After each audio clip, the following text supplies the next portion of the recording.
접어드는 이때 성령 하나님의 은혜와 지식이 여러분들과 여러분들 가정 안에 충만하게 임재하시기를 바라겠습니다.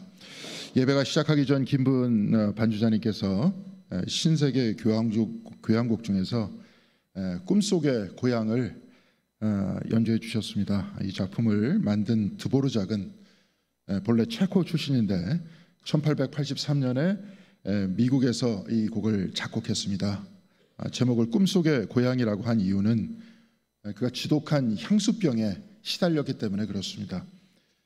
그는 음악가로 성공해서 미국 뉴욕의 내셔널 음악원 원장으로 초청받아서 4년 동안 일하게 됐는데 그곳에서 체코로 향하는 배가 출발하는 날이면 어김없이 뉴욕항으로 나갔다고 합니다. 뉴욕에서 한국까지 가는 기차 시간도 다 외울 정도였고 날씨만 봐도 배가 출발할 수 있는지 없는지도 다 알고 있었다고 합니다. 그리고 고향으로 떠나는 배를 물끄러미 바라보았다고 하는데요. 뉴욕에서 활동을 하다가 휴가 때가 되면 체코 사람들이 몰려 살던 아이오와주에 가서 지냈다고 합니다. 어쩌면 이런 향수병이 역설적으로 아름다운 작품을 만든 원동력이 된 것입니다. 이제 드보르작에 관한 이야기도 들었으니까 다시 한번 예배 전에 들었던 전주 꿈속의 고향을 한번 들어보겠습니다. 우리 반주자님 저기 계신데요.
예, 수고하셨습니다. 설교를 들으면서 이제 연주까지 들으니까 아주 좋습니다. 혹시 이 곡을 들으시면서 고향 생각이 나시는 분이 있으실지 모르겠습니다. 드보르작이 꿈속에 고향을 만들 정도로 향수병에 시달렸듯이 제 어머니께서 살아계실 때 고향 교회에 관해서 말씀하신 것이 생각납니다. 어머니의 고향 교회는 평양에 있는 남산현 교회였습니다. 남산현 교회는 평양의 모란봉에 있었고 그 교회 앞마당에서 대동강이 보이는 아름다운 교회라고 하셨습니다. 그래서 설교를 준비하다가 남산현 교회의 사진을 보았는데 정말로 벽돌로 만들어진 아주 아름다운 예배당이었습니다. 어머니께서는 그런 교회를 두고 왔다고 하시면서 안타까워하시던 모습이 지금도 눈에 선합니다. 어머니에게 있어 남산현 교회와 그곳에서 예배를 드리던 기억은 그야말로 꿈속의 고향이었습니다. 가고 싶어도 가지 못하는 곳이었기 때문에 그렇습니다. 그런데 정도는 달라도 우리 모두 고향을 상실한 삶을 살고 있는 것 같습니다. 제가 태어난 곳은 지금 세운상가가 들어서기 전 그곳에 있었던 장사동이었습니다. 어릴 적 기억도 가물가물하지만 지금 세운상가 밑은 주택가가 아니라 소규모 공장과 가게와 식당만이 있는 상업지구로 변해버렸습니다. 세운상가가 들어서면서 아버지가 목회하시던 장사동 교회도 건너편으로 옮겨가게 됐는데 지금 종묘 바로 옆에 봉익동에 교회를 새로 짓고 이름을 활석정교회라고 했습니다. 그런데 종묘 앞쪽이 재개발되면서 그 교회도 사라졌고 지금 그 교회는 동작구로 옮겨갔다는 소식만 듣고 있습니다. 살고 있던 모든 곳이 재개발됐기 때문에 살아왔던 흔적들을 찾아갈 수 없는 겁니다. 저만 그런 것이 아닐 겁니다. 아마도 이곳에 계신 분들의 고향 역시 과거와는 완전히 달라져서 어디가 어딘지 알 수 없지 않습니까? 우리가 태어나 살던 고향도 급속도로 변화된 환경으로 인해서 사라진 세상 속에 살고 있습니다. 때로는 댐이 세워지면서 살던 마을이 물밑으로 들어가 버린 곳도 있고 우리 어머니처럼 이북에 고향이 있어서 가고 싶어도 갈 수 없는 분들도 있습니다. 우리는 이런 고향 상실의 경험을 가지고 있는데요. 우리는 영혼의 고향은 어떻습니까? 이사야서 1장 3절에 하나님께서는 예언자의 입을 통해서 이렇게 말씀하셨습니다. 소도 제 임자를 알고 나귀도 주인이 저를 어떻게 먹여 키우는지 알건만은 이스라엘은 알지 못하고 나의 백성은 깨닫지 못하는구나. 누가 생명의 근원인지 누가 이스라엘 백성의 영혼과 그 존재의 고향인지 알지 못한다, 이 말씀입니다. 그런데 이 말씀은 과거 이스라엘에게만 해당되는 말씀이 아니라 오늘 우리에게도 해당되는 말씀이 아닙니까? 일전에 우리가 읽었던 리차드 포스터의 기도라는 책이 있는데요. 그 책의 부제목은 Finding the Heart's True Home, 마음의 진정한 고향을 찾아서입니다. 내가 태어난 그 고향이 사실은 고향이 아니라 태어나기 이전 하나님께로부터 내가 만들어진 바로 그 자리가 내 진정한 고향이라는 것 아닙니까? 그렇다면 저와 여러분은 모두 다른 출생지로 가지고 있고 다른 곳에서 태어났지만 우리가 출발한 자리는 같습니다. 바로 하나님으로부터 우리는 만들어졌고 우리는 하나님으로부터 이 땅에 태어났습니다. 창세기 제1장 1절에 의하면 태초에 하나님께서 천지를 창조하셨다고 말씀하고 있습니다. 요한복음 1장 1절에서 3절에 의하면 만물이 다 하나님의 말씀으로 말미암아 지은 바 되었으니 지은 것이 하나도 그가 없이는 된 것이 없다라고 말씀하고 있습니다. 지은 것이 하나도 그가 없이는 된 것이 없다. 저와 여러분도 그가 곧 말씀이 없이는, 하나님이 없이는 만들어지지 않았다는 말씀입니다. 리차드 포스터는 기도의 서문에서 이렇게 말하고 있습니다. 너무나도 긴 세월 동안 우리는 먼 나라에 있었습니다. 그 나라는 소음의 나라이고 바쁨의 나라이고 군중의 나라이며 성취의 나라이고 경쟁의 나라이며 밀어냄의 나라였습니다. 그 나라는 좌절의 나라이고 공포의 나라이고 집착의 나라였습니다. 그런데 하나님께서는 우리에게 고향으로 오라 하십니다. 평화와 기쁨의 고향, 우정과 섬김의 고향, 열림의 고향, 친밀함과 받아들임과 긍정의 고향으로 우리를 부르십니다. 사랑하는 성도 여러분, 우리는 무엇을 찾고 있습니다? 우리는 지금 성취와 경쟁의 나라, 좌절과 공포와 집착의 먼 나라에서 지금 살고 있습니다. 그런데 지금 이곳에서 평화와 기쁨과 우정과 섬김과 열림과 친밀함과 받아들임의 나라, 하나님의 나라를 그리워하고 있지 않습니까? 이 인간의 나라에서 하나님의 나라로, 우리 영혼의 진정한 고향으로 가기를 원하지 않습니까? 오늘은 성령 강림절입니다. 성령 강림절이란 성령 하나님께서 오셔서 이 먼 나라에 살고 있는 제자들과 우리로 하여금 고향으로 데려가신 날이다. 저는 이렇게 보고 있습니다. 특별히 오늘 우리가 읽은 복음서의 본문에서 진정한 고향으로 우리를 초대하시는 예수 그리스도에 대해서 읽을 수 있는데요. 오늘 우리가 읽은 요한복음 14장 8절에 빌립은 예수께 이렇게 말합니다. 빌립이 이르되 주여 아버지를 우리에게 보여주옵소서. 그리하면 족하겠나이다. 이렇게 질문하는 빌립에게 예수께서는 오늘 본문 14장 9절에서 10절까지 이렇게 대답하십니다.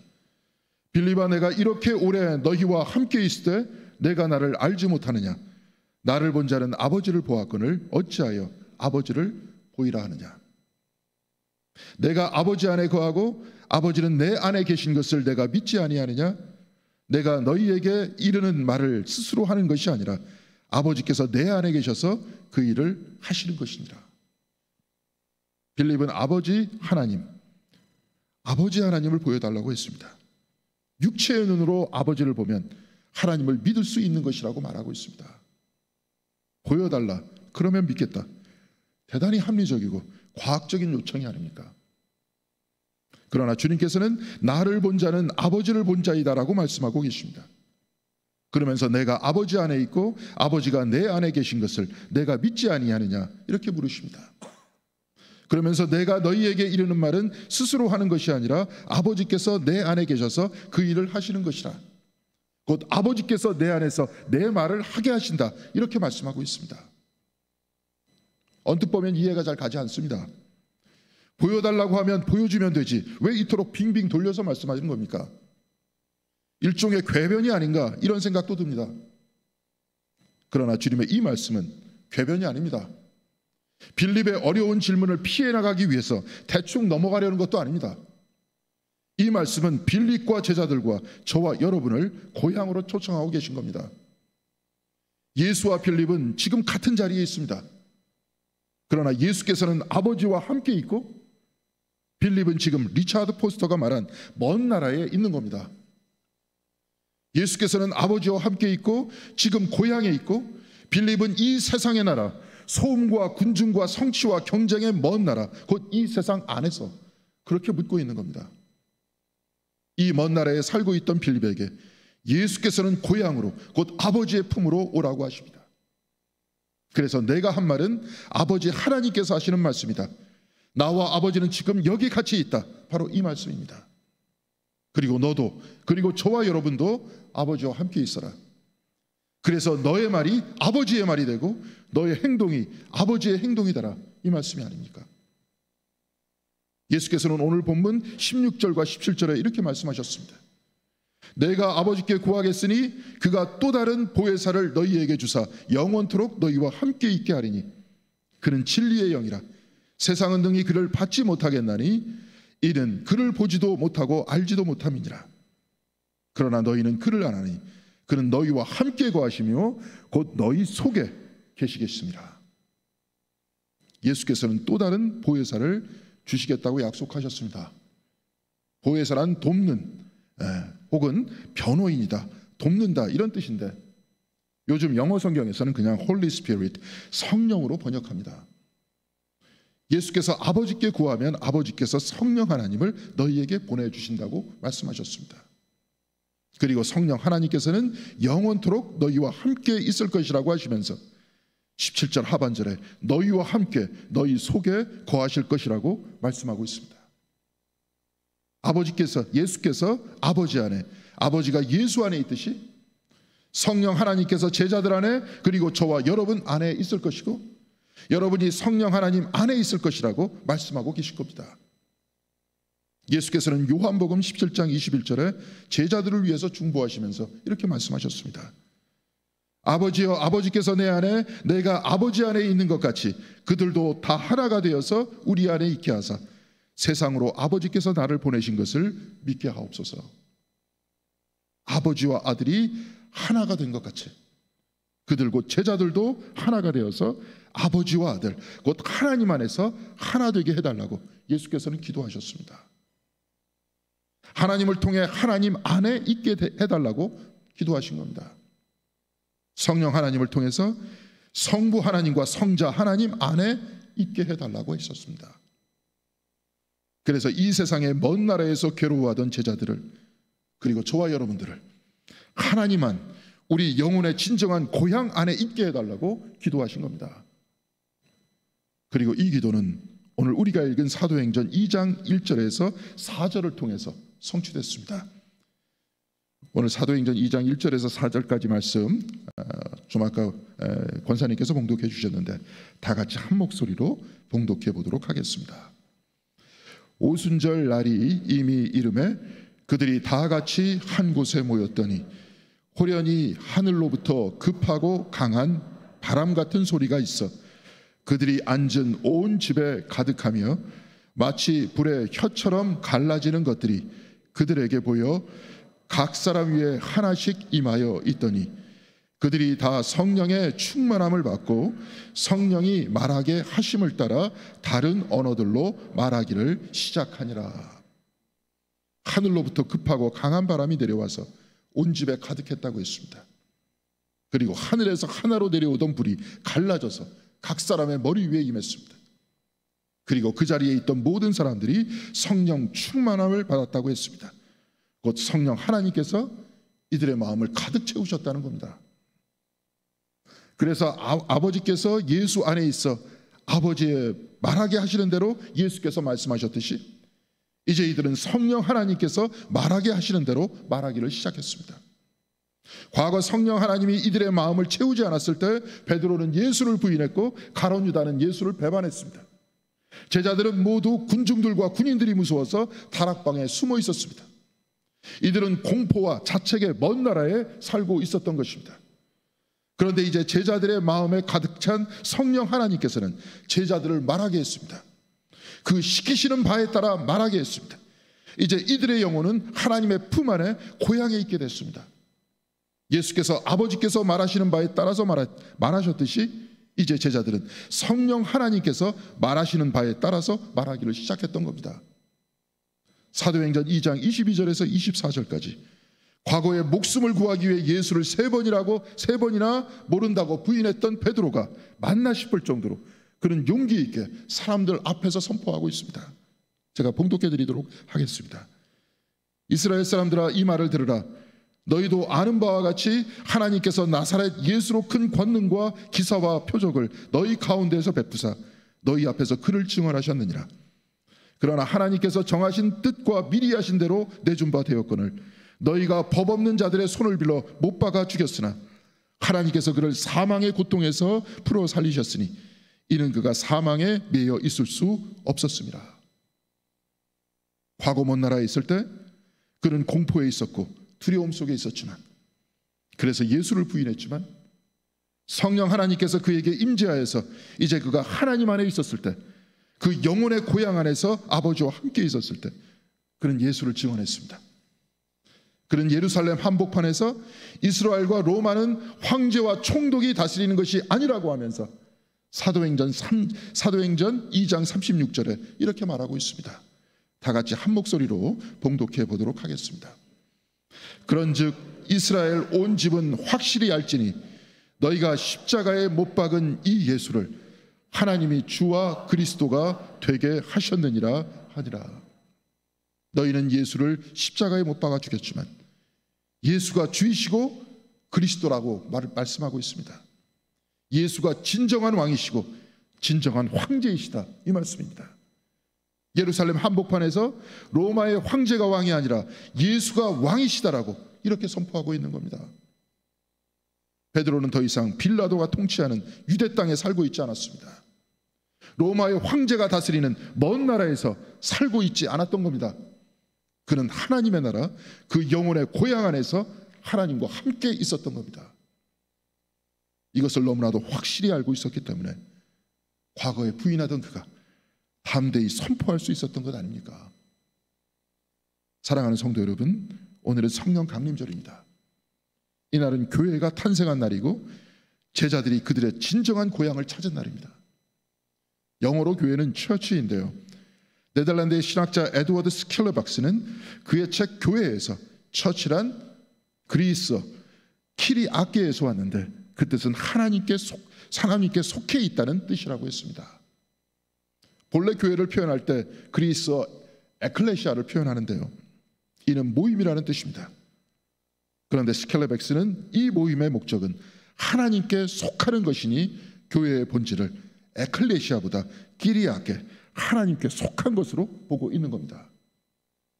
그래서 처치에 에클레시아를 결합시킨 스켈레백스는 교회란 하나님께 속한 사람들의 모임이라고 했습니다. 우리는 지금 이곳에 모여 있습니다. 모이는 교회입니다. 이제 예배가 끝나고 각자의 집으로 돌아가실 것입니다. 이것을 흩어지는 교회라고 합니다. 모이는 교회와 흩어지는 교회라고 했습니다. 모여도 교회이고 홀로 있어도 교회라는 것입니다. 여러분들 한 분 한 분이 다 교회입니다. 왜냐하면 여러분들 모두 하나님께 속해 있기 때문에 그렇습니다. 성령 하나님께서 우리 안에 충만하여 우리가 하나님 안에 있게 될 때 모이나 흩어지나 우리는 하나님께 속해 있고, 우리는 이 땅 대한민국에서 다른 이들과 같은 땅을 딛고 살아가고 있지만 우리는 먼 나라에서 경쟁과 다툼과 공포와 두려움 속에 사는 것이 아니라 평화와 기쁨의 고향, 우정과 섬김과 열림의 고향, 하나님의 품 안에 있는 것입니다. 예수와 빌립이 같은 자리에 있었지만 예수께서는 하나님 안에 있었고 빌립은 먼 나라에 있었듯이 성령 하나님께서 우리에게 임하실 때 우리는 고향에 있습니다. 바로 그곳이 하나님께 속한 교회인 겁니다. 성령 하나님께서 우리 안에 있을 때 우리는 하나님께 속한 사람이 되고 이곳 공동교회는 하나님께 속한 교회가 되는 겁니다. 우리 모두는 각자의 고향이 있습니다. 우리는 모두 각자 태어난 곳과 고향이 있지만 우리의 진정한 고향은 하나입니다. 하나님께서 우리의 고향이십니다.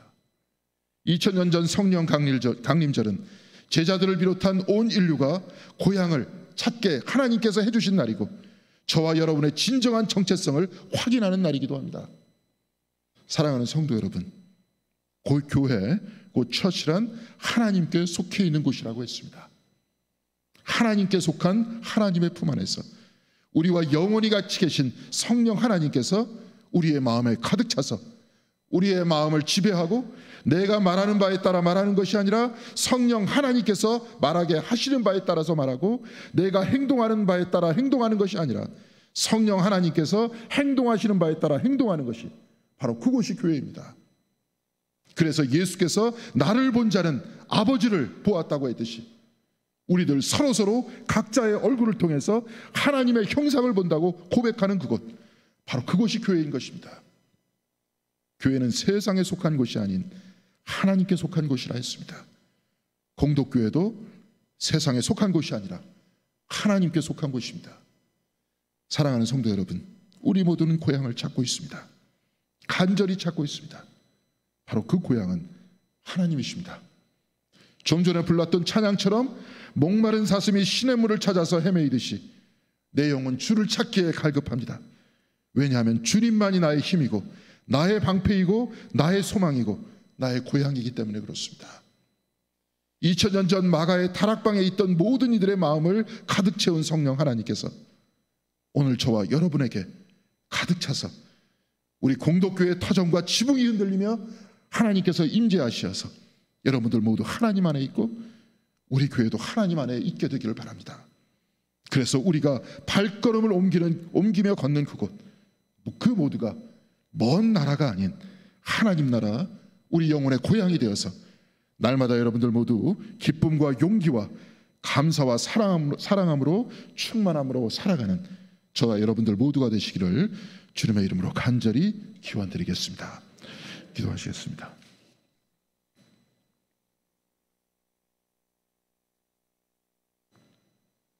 성령으로 임재하신 성령 하나님, 우리 안에 하나님의 인재하심을 붙들 수 있도록 인도하여 주시옵소서. 교회를 향한 우리의 눈도 새롭게 열리게 하여 주시옵시고, 내 뜻과 내 생각에 따라 움직이는 것이 아니라 하나님의 뜻과 하나님의 생각에 따라, 하나님의 행하심에 따라 내가 움직이고 우리 공동교회가 움직이게 하여 주시옵소서. 그리하여서 교회를 찾을 때마다, 말씀을 읽을 때마다, 또한 성령의 감동으로 쓰여진 이 말씀을 우리의 마음속으로 읽을 때마다 성령 하나님께서 우리의 마음에 가득 차서 우리가 그곳이 바로 고향이 될 수 있도록 도와주시옵시고, 이렇게 경쟁과 싸움 속에서 혼란한 세상 한복판에 살아갈지라도 우리는 늘 하나님과 함께 고향 안에서 담대하게 살아갈 수 있는 우리의 삶이 될 수 있도록 주께서 은혜 내려 주시옵소서. 우리의 온 삶 한 분 한 분의 기도 주님께서 들어주시옵시고, 또한 우리 모두를 품어주시옵시며 지금 이 순간부터 성령 하나님과 같이 걸어가는 우리의 인생 되기를 바라오며 주 예수 그리스도의 이름으로 기도드렸습니다. 아멘.